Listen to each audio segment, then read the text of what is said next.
Hello, this is Jennifer from Cedar Ridge Farm, the Farmhouse Pantry. I'm going to do a quick little recipe for you tonight. I've seen this new way to make sandwiches and I'm really hooked on it. It's super easy and I don't even know how many variations you could do. I've sat down and thought up 12 or 15. So just come along with me and you can see how simple this is. Okay, I've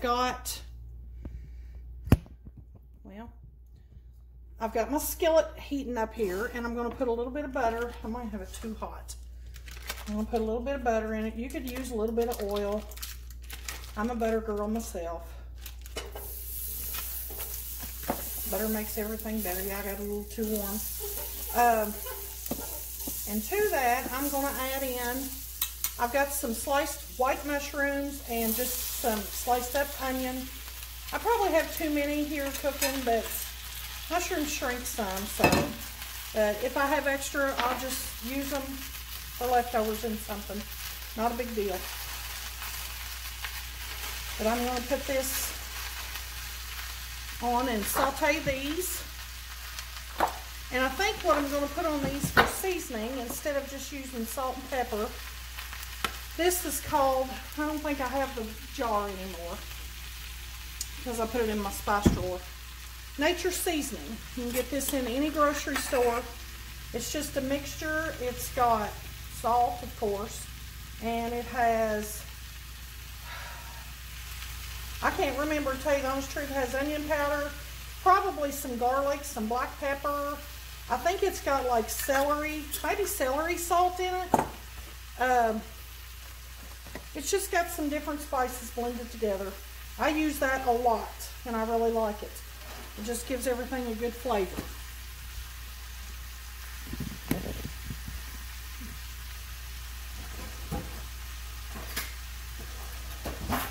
And turn my heat back up a little. I just want to get these good and soft.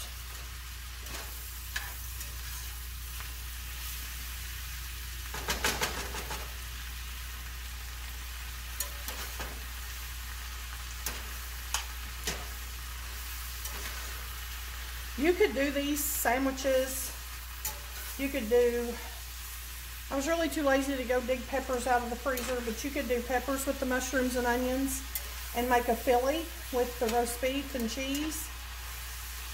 You could do a breakfast sandwich with bacon or sausage and fry an egg with some cheese, whatever you like on your breakfast sandwich, ham, whatever. I have done this with a ham and cheese sandwich. It's really good. I'm trying to think what some of my ideas were. Sloppy Joe, you could do Sloppy Joe. You could do taco flavors. Just fry. Whatever meat you're going to put in this, it has to be pre-cooked. So if you want to do tacos, then you need to go ahead and cook your hamburger meat, put your taco seasoning in it, and then go from there. You could do this vegetarian if you want. You could just do like lettuce, tomatoes, onions, whatever you would eat. You could do a BLT. You could just do cheese, like a grilled cheese sandwich. I'm trying to think. Oh, I'll tell you a way that we had it this week was a cheeseburger. I just fried up a couple of thinner hamburger patties. And cooked them first, and then I put the cheeseburgers, and then of course on the other sides on the other sections of the sandwich, I put cheese on one side, lettuce, tomato, onion, whatever, mayo, mustard, whatever. That all went on another side, on two other sides. But for this recipe, we're going to do roast beef and Swiss cheese with mushrooms and onions. So we've got to let these saute down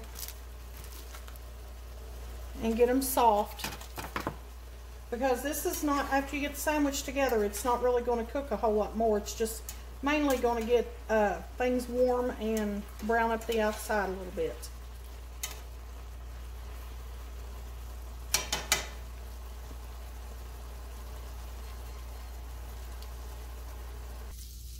Okay, I've got my mushrooms and onions off the heat, and I'm just going to lay the roast beef in here. This is just deli roast beef. I do get well done because I don't care for the bloody roast beef, so I go to Kroger and get the well done.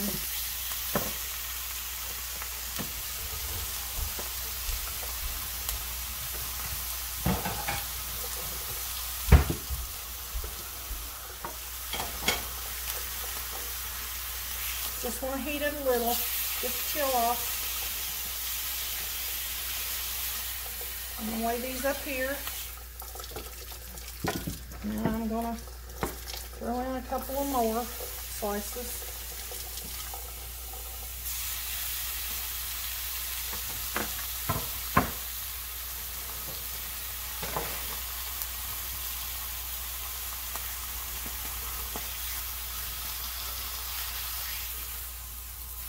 Flip it over and heat it up a little bit on both sides.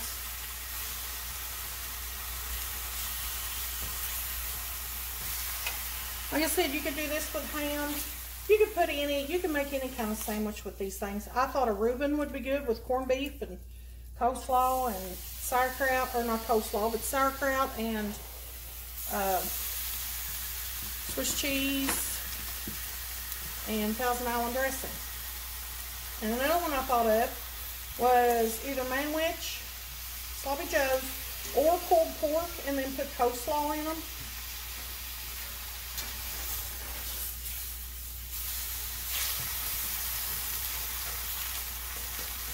I'm trying to decide if I want lettuce in these tonight, and I don't think I do. You normally don't eat lettuce on a Philly, which this is not really a Philly, but it's pretty close. I guess it's a Philly with no peppers.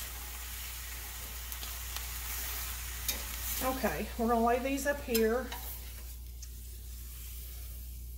We're going to pull this off the heat. Okay, now comes the fun part.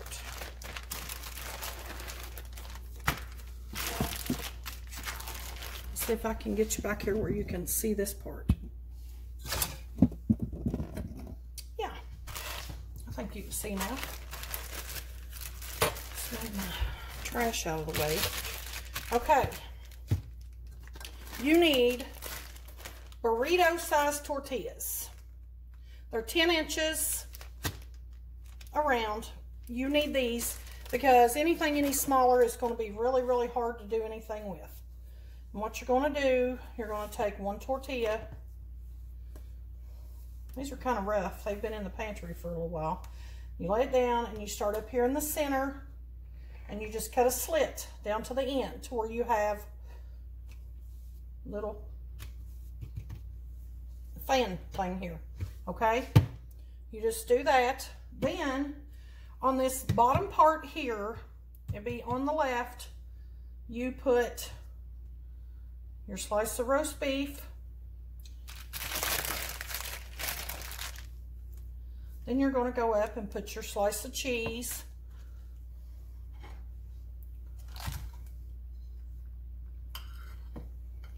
Put a little bit more roast beef. Okay. Then we need our, I'm in a little tight spot here. We need our mushrooms and onions. You want to make sure there's no moisture going to be in these. So you want to put them where they can, you know, you don't want to get the wet ones off the bottom because there's going to be a little bit of moisture unless you just cook them plumb dry. Okay, put those in. And then I forgot my mayo.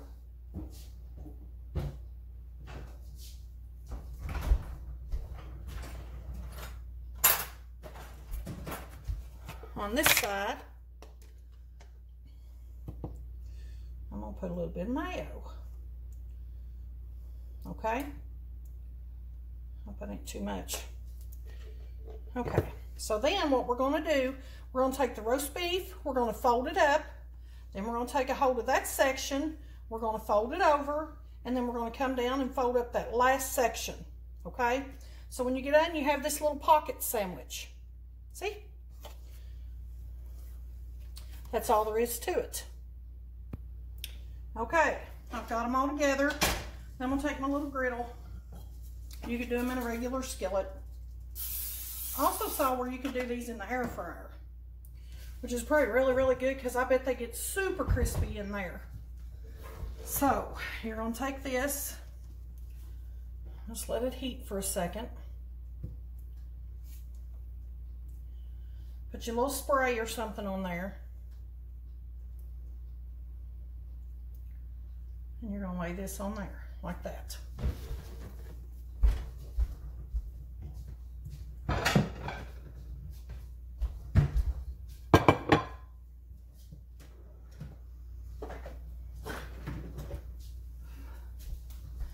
And I have a press. If you don't have one, that doesn't matter. It'll cook just the same. I did have a few mushrooms left, but that's okay. I'll eat them with eggs or something this week. Not a big deal. We'll do something with them. We rarely throw out any leftovers. You want to turn your heat up probably about almost to high, a little bit below high. And just watch them, stay with them because it doesn't take them long to brown. It doesn't. Just pick it up. I believe he could brown a little more. We can probably actually do 2 on here at a time. Uh-oh, this one's got a hole. We'll lay him on there anyway. He'll be all right. Okay.